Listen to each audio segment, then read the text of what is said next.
Welcome to Foodtastic. Let's see how to make puffed puri for chaat recipes. Take half cup of semolina in a bowl. With this, 2 tablespoons of maida and 2 pinches of salt. Now mix it together. Pour hot water and mix it with the help of spoon or spatula.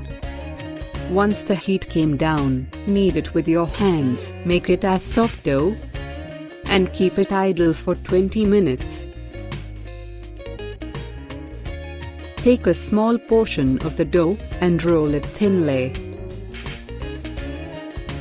Take a round-shaped lid or something and cut it as small discs. Transfer this to a plate immediately, otherwise it will stick to the surface.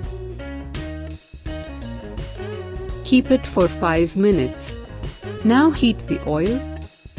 Once the oil is heated, put the rolled dough one at a time. Then press it deeply into the oil for 2 seconds. Now it is puffed. Put another one and make the same process. Take it out once it is turned to golden color.